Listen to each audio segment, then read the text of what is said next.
We're here at VMworld 2018 in Las Vegas, and we're visiting the Liquidware booth.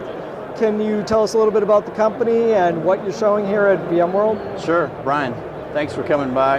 Happy to partner with VMblog. This is our 10th VMworld. And so we launched at the 2009 show pretty much publicly, but it was we were in a company well before that, so we're working on that 10th year and happy to be here for our 10th time. What we're showing here is our suite of products, and they're known as Workspace Environment Management. We're the only third party that offers a complete solution for Workspace Environment Management. And what does that mean? So we have User Environment Management, added visibility, which gives you metrics and diagnostics, and application layering. So you can get some of these things embedded into the stack from VMware or from Citrix and maybe some of the other partners, some of the other platform players for point solutions. But we have a comprehensive solution, and we're the only third party that offers this bundle, which these go together to help manage the user experience from end to end. And that is onboarding users into a new virtual desktop environment or even a physical environment. That is making sure that that user experience is consistent across the board, that you know good, fair, and poor user experience ratings. You can drill down all the way down to a PID process level to know what those are. You can also layer in applications so you can keep your base image management light with FlexApp. So what's new in ProfileUnity and FlexApp?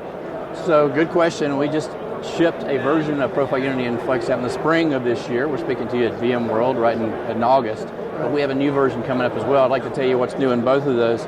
So in the spring, we offered the first ever cloud-native profile solution. That is to be able to, when the user logs off, we can save the user's profile in its native format, straight up to native-based storage from Google, from Microsoft Azure, and from Amazon S3. We can do that without an SMB file share either. So you can use that as a way to transfer your users or migrate them over to a DAS solution. You use it for high availability, because you can also save on-prem to an SMB and also to cloud native. And you can use it for just to lower your overall costs. And that is to shift your expenses from a capital expenditure to an operating expenditure. So a lot of movement to the cloud, and we're supporting that all along the way. The other things that are new is the upcoming, we're going to be doing a licensing server with ProfileUnity. Now we currently have license enforcement. Now with a licensing server, it's going to allow us to do true concurrent licensing. We've streamlined the agent to be faster than ever for the ProfileUnity agent. So you're going to get faster launch times. And then lastly, we also have integrated with cloud user authored data. That is, instead of redirecting and doing best practices from Microsoft only to an SMB locally on the on-premise, we're doing it also and integrating that with the cloud solutions. And some of those include Dropbox and also for Google Drive, and then the Microsoft option as well.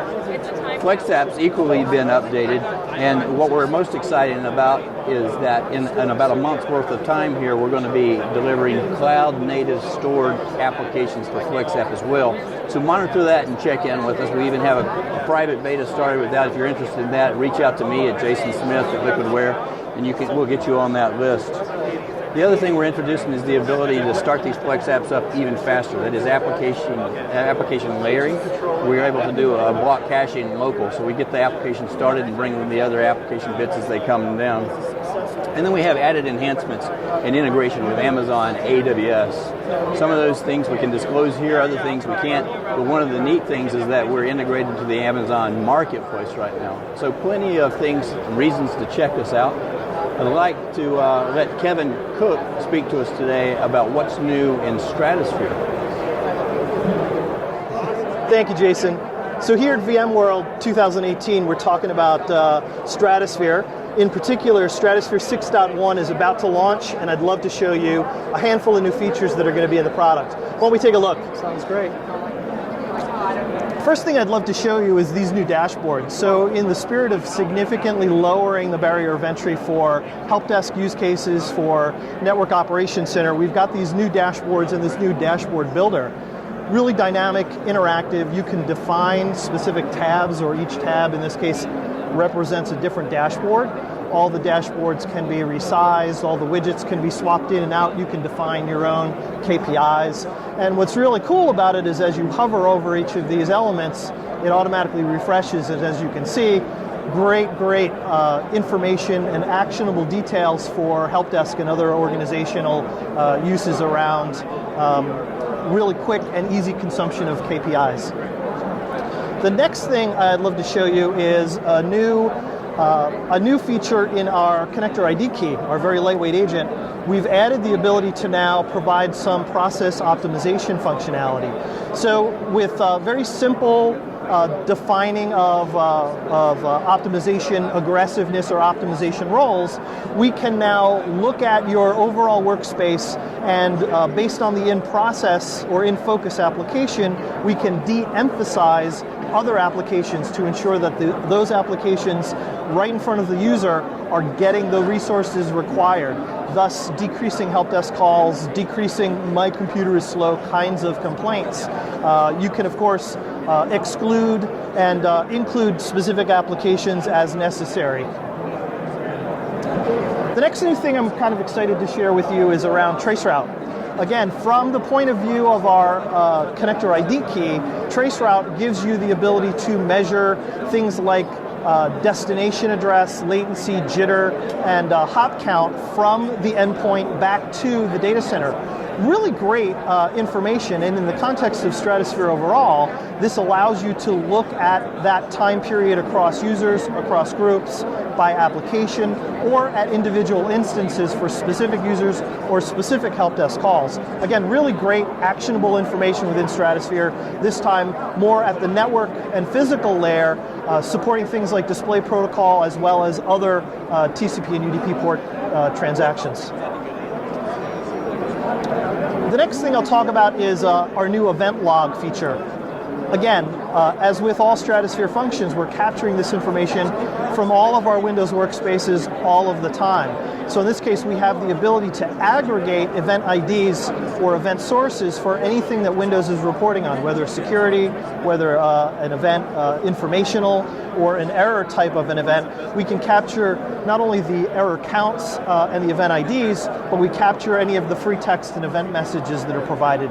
Again, really great to look at it on an individual machine basis or in aggregate across long periods of time, by event, by user, by machine, by application. The use cases are really endless, but the information and our ability to aggregate it for you has proven to be very, very valuable for our customers and the end user community at large. The last thing I'm going to talk about today is around process visibility, specifically application process visibility for those processes that are opening up a network communications port. So down here you can see applications, you see browsers, you'll see things like Outlook and other types of applications that are gathering information broadly within Stratosphere, but now what's new is we're also capturing information about I/O and network utilization and hop counts and jitter and latency as it relates to how that processor is not just performing in the guest, but what type of network utilization or network consumption metrics are happening at the same time.